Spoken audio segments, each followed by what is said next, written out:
قارون کو دولت مل گئی، اتنا بڑا خزانہ تھا اس کے پاس کہ قرآن کہتا ہے کہ ایک جماعت مل کے صرف خزانے کی چابیاں اٹھاتی.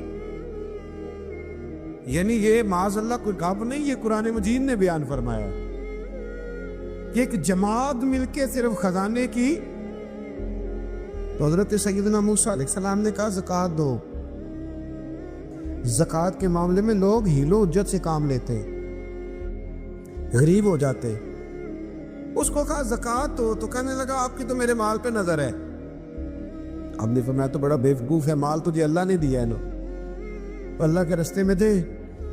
یہ کام ذرا مشکل ہے کہ اس کو بار بار کہا تو اس نے نہ بجائے اس کے کہ وہ مال دیتا، اس نے حضرت موسیٰ پہ الزام لگا دیا.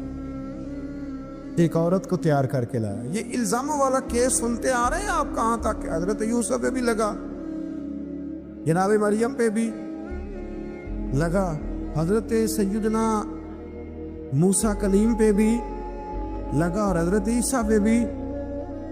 سارے ہوئے نا الزامات. آپ کیا بات کرتے ہیں؟ الزام لگانا، بہتان ترازی کرنا، اور ہمارے یہاں اچھی بات دل سے پھیلتی ہے، بری خبر وہ جلدی پھیل جاتی. ایک عورت کو تیار کر کے لایا معاذ اللہ تعالیٰ حضرت موسیٰ پر الزام لگانے کے لیے، اور جب وہ بی بی آپ کے سامنے لا کے کھڑی کی تو حضرت موسیٰ نے جلال فرمایا تجھے قسم ہے اللہ کی عزت کی، سچ سچ بتا معاملہ کیا ہے. تو وہ خاتون کانپنے لگی، کہنے لگی میں موسیٰ کلیم کے سامنے کیسے کھڑی ہو سکتی؟ مجھے تو اس نے پیسے دے کے تیار کیا، مجھے اس نے مجھے پیسے دے کے تیار کیا، اور بڑی اس نے مجھے تکلیف دی ہے. یہ جب کہا تو حضرت موسیٰ علیہ السلام رونے لگے کہ تو سارا کچھ کرتا پر میری سفید چادر پہ داغ تو نہ لگانے کی کوشش کر. آپ رونے لگے. آپ یقین کریں لوگ تکلیف دیتے ہیں، بعضوں کا ایسی بات کرتے ہیں جس کا کوئی وجود نہیں ہوتا. تو یہ کچھ لوگ کر دیتے ہیں لیکن وہ سمجھتے نہیں. کہتے ہیں آپ حوصلہ کریں، آپ درویش ہیں. حضرت موسیٰ سے بڑا درویش کون ہوگا؟ کلیم تھے نا اللہ کے، بڑا جگرا ہے نا. لیکن رو پڑے، کہنے لگے تجھے ایسا نہیں کرنا چاہیے. کہنے لگے اللہ اب اسے سزا دے. تو رب کریم نے اس کے سارے ساز و سامان سمیت اسے زمین میں دھنسا دیا. وہ زمین میں غرق ہو گیا اپنے خزانے سمیت. امام اعظم ابو حنیفہ رحمۃ اللہ تعالی علیہ کچھ لوگ حسد کرنے لگے تو ایک عورت ایک دفعہ آ گئی، کہنے لگی کوئی مسئلہ پوچھنا ہے. یہ بڑا کٹھن سا معاملہ ہوتا ہے، جو آدمی جو کام کر رہا ہوتا ہے کوئی روپ دھار لیتے. مسئلہ پوچھنے اندر آئی تو باہر سے شور ہو گیا. لوگ آ گئے، کوتوال کو بلا لیا. معاذ اللہ امام صاحب کے پاس بی بی ہے، جیل میں لے گئے، سویرے فیصلہ کریں گے. رات کو ساری رات امام اعظم نے نماز پڑھی، ساری رات، اور کہنے لگے اللہ اب تو میں بوڑھا ہو گیا، اس حال میں اب ان سوالوں کا جواب دوں گا. وہ عورت بھی ساتھ بند تھی. اس عمر میں ان سوالوں کے جواب یار بڑا مشکل ہوتا ہے. اللہ اکبر. اس عمر میں امام صاحب رو رہے تھے تو اس عورت کا دل نرم ہو گیا. امام صاحب سے کہنے لگی مجھے غلطی ہو گئی، میں نے پیسے کسی سے پکڑ لیے تھے. حضور آپ تو اللہ کے نیک بندے. امام صاحب کہنے لگے اب ایک نیکی کر، کوتوال سے کہہ کہ مجھے کوئی تکلیف ہے تو میں دوا کھا کے واپس آ جاؤں گا. تو وہ کوتوال تو پہلے ملا ہوا تھا، اس نے اس کو کہا کہ مجھے کوئی تکلیف ہے میں گھر جاتی ہوں، دوا کھا کے واپس. امام صاحب نے سمجھا دیا. وہ گئی تو جو برقع اس نے پہنا ہوا تھا نا، نقاب ساری عورتیں، وہ جا کے اس نے امام صاحب کی بیوی کو دیا. امام صاحب نے اس کو سمجھا کے بھیجا تھا. وہ برقع گھر لے گئی اور جا کے زوجہ کو ساری بات سنائی. وہ دوائی کھانے گھر چلی گئی اور زوجہ برقع پہن کے تھانے آ گئی. سویرے قاضی کے سامنے پیش ہوئے تو کہنے لگا جی آپ اتنے بزرگ ہو کے عالم ہو کے بیوی کے ساتھ اکیلے. فرمایا میری بیوی ہے تو میں نے اکیلے ہی ہونا تھا اس کے ساتھ، اور کس نے ہونا تھا؟ جناب آپ کی بیوی. فرمایا بلاؤ میرے سسر کو، اور بلاؤ محلے کی 10-12 عورتوں کو بھی دیکھ لے. انہوں نے دیکھا تو امام صاحب کی بیوی نکل آئی. وہ جتنے تھے نا الزام لگانے والے وہ اب غور سے دیکھ رہے تھے. تو ایک کہنے لگا امام صاحب سے یہ کیا ہوا؟ فرمایا قرآن ہے وَتُعِزُّ مَن تَشَاءُ وَتُذِلُّ مَن تَشَاءُ. یہ قرآن ہے. ہونا کیا تھا؟ رب نے اپنا وعدہ سچا کر کے دکھایا ہے. تو اس نے بھی الزام لگایا، پھر سزا یہ ملی کہ وہ ہمیشہ کے لیے زمین میں دھنستا۔ دولت کون دیتا ہے؟ اللہ دیتا ہے نا، اور اللہ کہے تھوڑی سی واپس بھی کرو، بندیاں دے خرچے بات جاندے نے، تھوڑی سی واپس مانگ لے تو ہاتھ تنگ ہو جاتا ہے۔ ایک خاتون نے ایک دفعہ مجھے پیغام دیا تو میں بڑی اس کی بات سن کے مجھے عجیب لگا۔ وہ کہنے لگی کہ دوسری جگہ میری شادی ہوئی ہے، مجھے طلاق ہو گئی تھی، تو مجھے ایک تانا روز سننے کو ملتا ہے تو اتنی اچھی ہوتی تو وہاں نہ رہ لیتی۔ تو بھئی یہ کوئی تانے والی بات ہے؟ وہ ضروری ہے کہ بیوی غلط ہوتی ہے تو طلاق ہوتی ہے؟ اللہ کے محبوب علیہ السلام کی 2 صاحبزادیوں کو ابو لہب کے 2 بیٹوں نے طلاق بھیج دی تھی، کس کی غلطی تھی؟ تو آپ کیا کہہ سکتے ہیں یہاں کیوں طلاق؟ تو اتنی جلدی بات تھوڑی کر دیں گے آپ، تھوڑی احتیاط فرمائیں بولنے۔ حضرت عبداللہ ابن عباس فرماتے ہیں میرے نبی پاک علیہ السلام نے میری تربیت فرمائی، اور محبوب پاک علیہ السلام نے فرمایا عبداللہ یاد رکھنا، یہ نوجوان دوست میری بات لکھ لیں، پریشان لوگ میری بات لکھ لیں، ان کے پاس قوت فیصلہ نہیں، وہ اس بات کو لکھ لیں۔ حضرت عبداللہ ابن عباس فرماتے ہیں میرے نبی پاک علیہ السلام نے مجھ سے فرمایا تھا عبداللہ سن، اگر ساری دنیا مل کے تیرا کوئی نفع کرنا چاہے کر نہیں سکتی جب تک میرے رب کی رضا نہ ہو، اور فرمایا ساری دنیا مل کے تیرا کچھ بگاڑنا چاہے تو عبداللہ بگاڑ نہیں سکتی جب تک رب کریم کی حکمت کا تقاضا نہ ہو۔ لوگوں سے ڈرنا، لوگوں کی طرف دیکھنا، ماحول دیکھ کے اپنے راہ کا تعین کرنا، ہر بندے کے خیالات کے مطابق ڈھلنے کی کوشش کرنا، فلانا نہ ناراض ہو جائے، فلانا نہ ناراض ہو جائے، وہ جس نے ہونا ہو جائے، بس رب رسول ناراض نہ ہو۔ اپنی زندگی میں اپنے مالک کو مولا جان کے، بل اللہ مولاکم، اللہ تمہارا مولا ہے، وَهُوَ خَيْرُ النَّاصِرِينَ، وہ بہترین مددگار ہے۔ توجہ جب بھی کریں رب کی جانب کریں، اپنے دل کا قبلہ درست رکھیں، سوچوں کے زاویے سیدھے رکھیں۔ میرے بھائی مالک جب بندوبست کر دے نا، جب مالک بندوبست کرتے پھر ایسا بندوبست کرتا ہے کہ لوگوں کے پاس نا چارہ نہیں رہتا۔ حضرت مریم رضی اللہ تعالی عنہا پاک باز تھی، مسجد میں رہی تھی، پر مالک کی حکمت کے تقاضے بڑے عجیب ہیں نا۔ پھر جناب مریم کو اللہ تعالیٰ نے بغیر شوہر کی اولاد عطا کر دی۔ یہ بات یہ ایسی تھی، وہ کسی نے کہا تھا کہ مخلوق تو فنکار ہے اس درجہ کے پل بھر میں سنگے در کعبہ سے بھی اصنام تراشے، تم کون ہو کیا چیز ہے داغے کبابی، لوگوں نے تو مریم پہ بھی الزام تراشے۔ تو لوگوں نے کہا کدھر سے لے آئی بچہ، تیرا باپ تو ایسا نہیں تھا، کہاں سے لے آئی؟ اللہ کرے میں آپ کو سمجھا سکوں، ذرا اپنے آپ کو وہاں کھڑا کریں کہ ایک پاک باز عورت، پاک باپ کی بیٹی، طیب ماں کی بیٹی، اور اللہ کے گھر میں پرورش پانے والی خاتون، ایک وہ وقت اور ایک یہ وقت کہ اس عورت کو کٹہرے میں کھڑا کر کے پوچھا جا رہا ہے کہ معاذ اللہ تیری گود میں بچہ جائز نہیں ہے، کہاں سے لائی ہے؟ اب خود سے صفائیاں بندہ کتنی کو دے، کتنی کو وضاحتیں کرے۔ اور میں نے تو اپنی زندگی میں دیکھا ہے زیادہ وضاحت دینے والے کو بھی لوگ جھوٹا سمجھنے لگ جاتے ہیں، زیادہ وضاحت دینے پر بھی لوگ کمزوری کا اظہار سمجھتے ہیں کہ کمزور پڑ گئے۔ آپ صلح کی کوشش کرتے ہیں، سامنے والا بزدل سمجھ لیتا ہے، زیادہ وضاحتیں بھی کمزور کر دیتی ہیں۔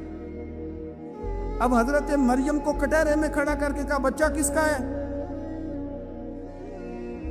تو پھر خدا بندوبست جب کرے، اللہ جب مددگار ہو، تو پھر حضرت مریم کی گواہی درختوں سے نہیں دلوائی، اس نے پتوں سے نہیں دلوائی، پھر فرشتے نہیں بھیجے۔ حضرت مریم کہنے لگی مجھ سے نہ پوچھو، وہ جو پنگوڑے میں ہے اسی سے پوچھ لو، ان سے پوچھو نا، وہ کون ہے پوچھ لو، ان سے کر لو سوال۔ انہوں نے کہا پنگوڑے میں چند دنوں کا بچہ، یہ جواب دے گا؟ مددگار تھا رب،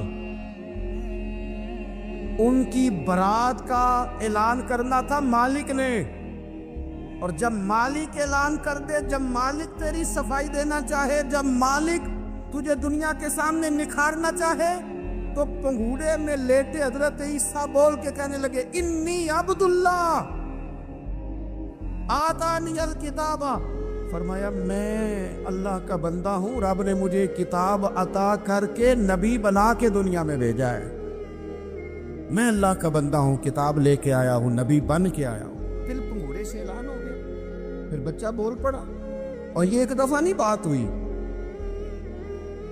یہ بنی اسرائیل میں ایک جریج نام کے شخص بھی تھے جو نماز پڑھ رہے تھے، بعض نے لکھا ہے نفل نماز تھی، اماں نے پکارا تو آئے نہیں، تو ماں کے منہ سے نکل گیا تو اتنی دیر تک مرے گا نہیں جب تک کسی بے حیا عورت کا منہ نہ دیکھ لے۔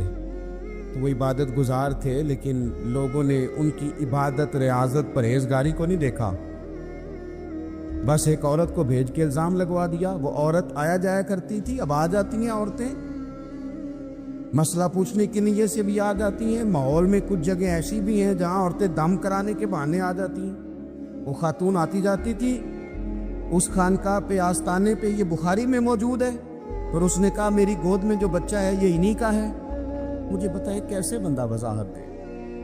حالات خراب ہو گئے، لوگ کٹیا جلانے لگے، ماحول اور طرح کا بن گیا۔ میرے نبی پاک علیہ الصلوۃ والسلام فرماتے ہیں پھر اس رب کے بندے نے کہا مالک تو کریم ہے، تیری مشیت کا تقاضا آیا جو میری ماں نے جملے بولے تھے، پر اب میں وضاحت دینے کے قابل نہیں رہا، اب تو ہی کرم کرے گا تو دروازہ کھلے گا۔ تو وہ چند دنوں کا بچہ پنگھوڑے میں بول کے کہنے لگا میں اس درویش کا نہیں، میں تو فلانے چرواہے کا بچہ ہوں، وہ جو بکریاں چراتا ہے۔ رب کی مدد کو پکاریں، اپنے ساتھ اپنے مالک کی مدد کو شامل کریں، تھوڑے رزق پر بھی گزارا اچھا ہونے لگ جائے گا۔ سارے لوگ آپ کو گرانے کی تدبیریں کر رہے ہوں گے اور مالک آپ کو عزتیں عطا فرما دے گا، اس کی بارگاہ سے حکمت کا تقاضا اور ہو جائے گا۔ ہم نے ساری زندگی لوگوں کو راضی کرنے میں گزار دی، ساری زندگی بڑھاپا آ گیا بچوں کو پالتے، اور بچوں نے آخری عمر میں کہہ دیا ابا اگر کوئی ڈھب کا کام کر لیتے تو آج ہمارے دن بھی پھر نہ جاتے۔ ساری زندگی گزار دی بہن بھائیوں کو راضی کرنے میں، ساری زندگی گزار دی ذمہ داریاں اٹھانے میں، ان کو 99 دفعہ دیا، ایک دفعہ نہیں دیا تو انہوں نے کہہ دیا تو نے تو کبھی دیا ہی نہیں، تو تھا ہی نہیں۔ ساری زندگی محلے داروں، علاقے والوں کو راضی کرنے میں گزار دی۔ اور میں نے ایسے لوگ بھی دیکھے دین کے لیے وقت گزارا، لیکن جب بڑھاپے میں دانت کام نہ کرتے تھے تو وقت کے مفتیوں کو بھی مسجدوں کی کمیٹیوں نے کہہ دیا اب آپ کی سمجھ نہیں آتی، ہم نے خطیب کو یور رکھنا ہے، نہ دیکھو دنیا کی طرف، دنیا رلا دیتی ہے، نہ راضی کرو بندوں کو، بندے تھکا دیتے ہیں، نہ پیچھے بھاگو ہر وقت دنیا داروں کے، یہ انسان کو کمزور کر دیتے ہیں۔ وہ تو کریم ہی بڑا ہے، 2 آنسو زمین پر بعد میں گرتے ہیں، بندے کے گناہ سارے پہلے معاف فرما دیتا ہے۔ اللہ کی مدد کا حصول، اپنے مالک کی مدد کی طرف بڑھنا، آپ کو بدر کی جنگ بھی یہی درس دے گی، آپ کو احد کا میدان بھی یہی سبق دے گا، فتح مکہ بھی یہی سبق دے گا۔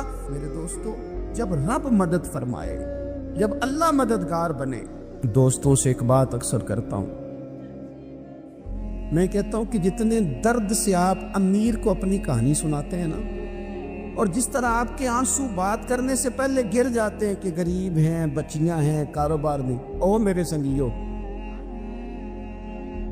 اس سے آدھے آنسو اپنے رب کی بارگاہ میں بکھیرو، اس کے حضور عرض گزار ہو جاؤ، اس سے طلب کرو۔ ایک وقت انسان پر زندگی میں ایسا آتا ہے کہ اسے یوں محسوس ہوتا ہے کہ میرا سایہ بھی ذرا سا پیچھے ہٹ گیا ہے، اسے یوں لگتا ہے کہ میں کسی سہارے پہ ہاتھ ڈالتا ہوں تو وہ بھاگ جاتا ہے مجھ سے، لیکن مالک کی بارگاہ ایسی عظیم بارگاہ ہے، رب رسول کے آستانے اتنے بڑے ہیں کہ آپ جب وہاں کشکولے طلب دراز کرتے ہیں تو جھولی پھیلانے میں دیر لگتی ہے، ان کو بھرنے میں تو کوئی دیر نہیں لگتی۔ ہم نے اپنا سوچ کا قبلہ ہی دنیا کو بنا لیا۔ یہ جو اللہ والوں کی مدد ہے، یہ تو ہے نا اللہ ہی کی مدد ہے۔ لیکن یہ جو سیٹھوں کی طرف توجہ کرنا، نوابوں کی طرف توجہ کرنا، دنیا داروں کی طرف توجہ کرنا اور اپنا مزاج اس طرح کا بنا لینا، یارو گردن کو جھکا دیتا ہے خیرات کا پتھر، جہاں میں مانگنے والوں کے سر کبھی اونچے نہیں ہوتے۔ اور اقبال کہتے ہیں غیرت ہے بڑی چیز جہان تگ و دو میں، پہناتی ہے یہ فقر کو تاج سردارا۔ میں عرض کروں گا کہ اپنی آپ جب توجہ کا قبلہ اللہ رسول کو بنائیں گے تو رب فرماتے ہیں وَيَرْزُقْهُ مِنْ حَيْثُ لَا يَحْتَسِبُ، میں نہ تجھے وہاں سے رزق دوں گا جہاں سے کبھی تیرا گمان بھی نہیں کیا ہوگا کہ یہاں سے بھی مل سکتا ہے، تو نے سوچا بھی نہیں ہوگا۔ بخاری شریف میں حدیث ہے، حضرت جابر ابن عبداللہ فرماتے ہیں نبی پاک صلی اللہ علیہ وسلم نے 300 لوگوں کا ایک لشکر روانہ کیا کسی مہم کے لیے، کسی جہاد کے لیے۔ حضرت ابو عبیدہ بن جراح رضی اللہ تعالیٰ عنہ امیر لشکر تھے۔ فرماتے غربت اتنی زیادہ تھی، بھوک اتنی زیادہ تھی کہ ایک ایک کھجور دن میں ایک وقت کھانے کو ملتی تھی، اور کچھ دن ایسے آئے کہ اب کھجور بھی نہیں مل رہی۔ فرماتے اتنی زیادہ بھوک لگی مجاہدین کو 300 بندہ پتے کھا کے گزارا ہونے لگے۔ یہ بخاری میں موجود ہے۔ آپ فرماتے کہ دریا کے کنارے ہمارا پڑاؤ تھا، ٹھہراؤ تھا، جب بھوک سے نڈھال ہو گئے نا وَيَرْزُقْهُ مِنْ حَيْثُ لَا يَحْتَسِبُ، اللہ وہاں سے روزی دیتا ہے، گمان بھی نہیں ہوتا۔ فرماتے ہیں ایک مچھلی اللہ تعالیٰ نے دریا کے کنارے بھیجی، فرماتے ہیں وہ تھی تو مچھلی پر پہاڑ جتنی تھی۔ بخاری میں لفظ ہیں، حضرت جابر ابن عبداللہ رضی اللہ تعالیٰ عنہ فرماتے ہیں 300 آدمی 18 دن تک اس مچھلی کو کھاتے رہے، مچھلی ختم ہی نہیں ہوئی۔ مچھلیاں نہیں، مچھلی کہتے ہیں 18 دن 300 بندہ کھاتا رہا، مچھلی ختم ہی نہیں ہوئی۔ اور فرماتے ہیں کہ اس کی ہڈی نکال کے، کانٹا کہیں گے آپ اپنی زبان میں، کہتے ہیں وہ نکال کے نا تو اس کو کھڑا کیا نا جب، تو اونٹ کجاوے سمیت اس کے بیچ سے گزر جاتا تھا، 2 اس کے کانٹے جوڑے۔ فرماتے ہیں وہ اس کا گوشت ہم کھاتے تھے اور اس کی چربی بطور تیل کے ہم جسموں پہ ملتے تھے، بیماروں کو اس سے سکون آتا تھا، تندرستی شفا ہوتی تھی۔ فرماتے ہیں ہم کھایا بھی ہم نے، اور کچھ لے کے ہم مدینے بھی گئے، اور قربان جائیں نبی پاک نے بھی اس میں سے کھایا۔ ہم نے عرض کی حضور یہ معمہ کیا ہے، یہ ماجرا کیا ہے؟ تو محبوب نے فرمایا تمہارے پاس غذا نہیں تھی، رب نے تمہارے لیے بندوبست کیا ہے، اللہ نے تمہیں دیا ہے۔ مکان شروع کر لیا، ایک صاحب نے مکان بنانے لگے، آپ وہ حساب لگا رہے ہیں، کہتے ہیں میرے پاس اتنے پیسے ہیں، اتنے میں نے فلانے دوست سے کہنا ہے اس نے دے دینے، اتنے فلانے رشتہ دار سے کہنا ہے اس نے دے دینے، اتنے فلانے سے کہنا ہے اس نے دے دینے۔ یہ ساری کاپی بنا کے مکان شروع کر لیا۔ جو روز کہتا تھا نا کوئی حکم ہو جاتے 10 سب سے پہلے اس کو کہا میاں پیسے چاہیے، وہ کہندا ہو کل ہی منڈا ٹوریا ہے، کہتے تو پرسوں 10 داتے لب جانے سن۔ میں آپ کو اپنے تجربے کی بات بتا رہا ہوں۔ یہ لوگوں کا خیال ہوتا ہے نا کہ آپ سٹارٹ کریں فلانا کام، آپ کے ساتھ ہیں، اللہ کا ہی کوئی نظام ہے، وہ بالکل بھی نہیں ساتھ ہوتے۔ لیکن ایسا نہیں ہے کہ کوئی ساتھ نہیں ہوتا، اللہ تعالیٰ بڑے اسباب پیدا کرتا ہے، وہاں سے دیتا ہے جہاں سے گمان بھی ہمارا یہ ذہن بن جاتا ہے، ہم ساری اپنے حساب سے چلتے، اتنے رشتہ داروں سے، اتنے کون آپ کے ساتھ چلے گا، سوال ہی نہیں پیدا ہوتا۔ یہ سارے کام چھوڑ کے سب سے پہلے 2 رکعتیں پڑھو، اپنے رب کی بارگاہ میں، رسول کائنات کی بارگاہ میں گزارشات اور استغاثے پیش کرو، وہاں سے خیر طلب کرو۔